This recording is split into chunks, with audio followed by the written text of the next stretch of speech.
Your Secretary of State says everyone who's here, citizens and non-citizens, deserve due process. Do you agree, Mr. President? I don't know. I'm not a lawyer.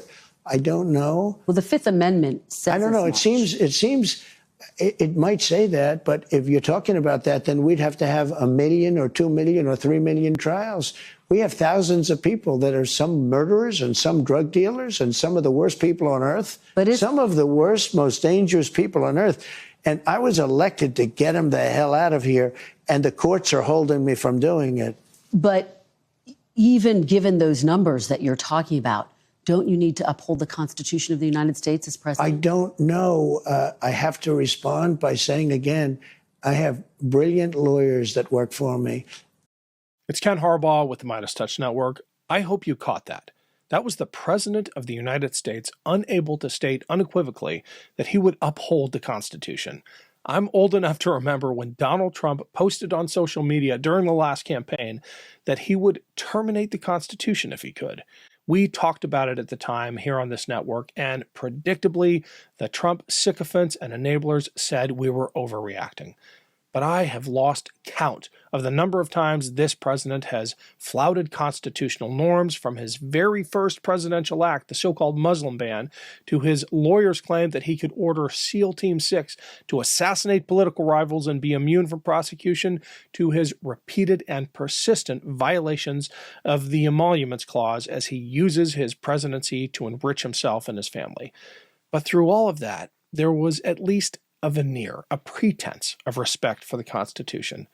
We're past that now. When directly asked if he believes it's his responsibility to uphold the Constitution, Donald Trump said, without hesitation, I don't know.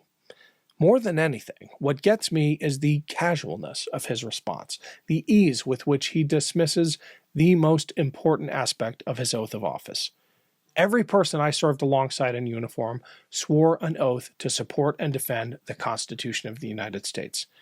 To hear the Commander-in-Chief so easily dismiss it, it's yet another warning of just how insufficient our norms and traditions will be in reining in this president.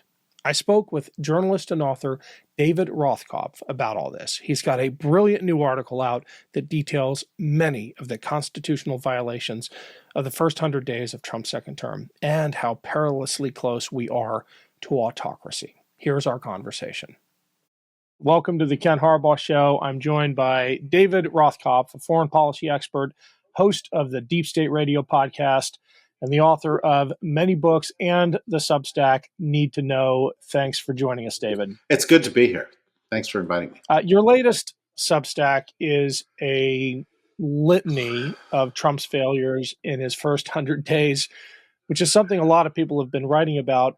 But I'm wondering if you think he sees it that way. This administration, in some ways, feels like the last months of Stalin's regime or any dictatorial regime in which the strongman only tolerates favorable news. His inner circle of confidence is growing smaller and tighter, and it just seems like it's creating an information barrier that's oblivious to the reality surrounding it. I don't know if you saw his 100 Days rally, but that's the impression I was left with. Is he living in an alternate universe, even more delusional than the one he usually inhabits?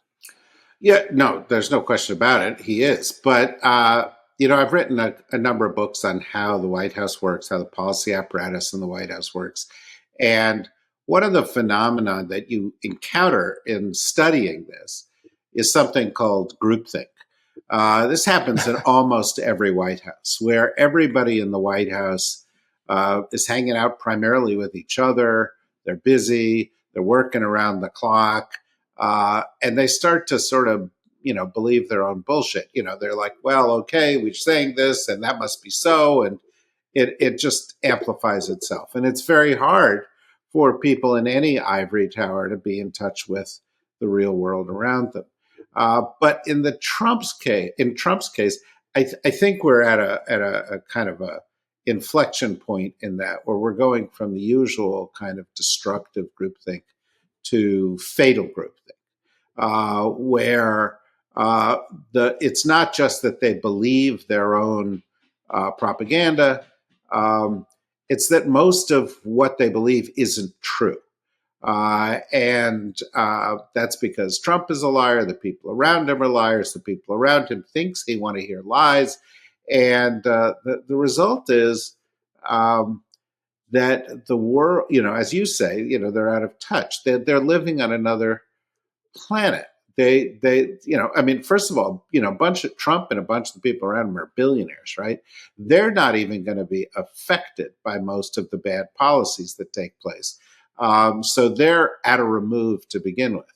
But then add in the lies of Stephen Miller or the distorted view of reality of Pam Bondi or the egregious misrepresentations of Elon Musk, and you've got a president who doesn't know what's true. And you saw that. I mean, just yesterday, Trump, or the day before, Trump did an interview about this MS-13, tattoo on Garcia Abrega's hand and Abrego Garcia's hand, and Trump's like, no, that's real. And you had to wonder, is this guy lying, or does he actually not know the truth? And I tend to believe he actually does not know the truth. I tend to agree, and it is in keeping with the history of dictatorial regimes. We're not there yet with Trump, but the features they all rhyme, right? And you just get the sense that that circle around him realizes that their only means of survival is not upsetting him, telling him what he wants to hear. And we've seen this play out time and again throughout history. There's that old saying, dictatorships look great until the last 5 minutes. In some ways, it feels like we're in the last 5 minutes. Well, I don't want to be a bad guest here, but I'm going to disagree with you. I think we're in the I think we're in the first 5 minutes, and I think it may be that Trump's old that makes you feel this way. Maybe the analogous situations that you describe. And for anybody who wants a taste of this, I really strongly suggest go see the movie or stream the movie, The Death of Stalin, which to me is one of the all-time greats, and describes this kind of mentality extremely well, or portrays it. But, I think we're much closer to an autocratic police state than we want to acknowledge. It's people being grabbed off the street for things they write, people being accused of being traitors for having opinions the administration doesn't want, museums being threatened with being shut down because they promote inappropriate ideologies, schools being threatened, and federal government financial leverage being used to get them to stop teaching certain kinds of classes. The president signing executive orders saying that the military will be used to bring governors and mayors and states that do not comply with his policies into line. I could go on and on. Your listeners know it. The reality is we are much, much further down the road towards authoritarian state than anybody would ever have believed possible in the United States. What I worry about, and the reason I say it's the first 5 minutes, is that I think it's going to get worse. And the more pain the people of the United States feel, the more likely it is that they stand up, which is what they need to do. But how big a demonstration will it take before Trump tries to do what he did during the Black Lives Matter protest in June of 2020 and says, okay, we're going to deploy the troops? Pete Hegseth is not going to stand up against that. Right. Stephen Miller is going to be whispering in his ear going, you got it, boss. This is the way to bring America, into the golden age that you've discussed. And somebody's going to get shot, and they're going to react to that with more strength. not less strength. And that's what worries me. And that's why I think it may be the first 5 minutes and not the last 5 minutes. I don't disagree with any of that. And you've just laid out my nightmare scenario as well, which I think we need to acknowledge is far more likely this time with a Secretary of Defense and a chairman. Well, we don't know enough about the chairman yet, but we do know that Milley was the only thing standing between Trump and the invocation of the Insurrection Act, the shooting of protesters. We don't have that safeguard anymore. So it is, I wouldn't just say possible, but probable that is going to happen. That's what they want to happen. In fact, they are looking for an excuse to invoke martial law. But in that litany of outrages you listed, it seems like many of those, if not most of those, are things that a desperate administration does, that an administration does that's not confident about its policies or its popularity. And I'm thinking about some of the more intelligent people in the Trump regime who are acting as if they have a few months, if not, a year or so, to get done what they need to get done because it's all going to blow up in their face.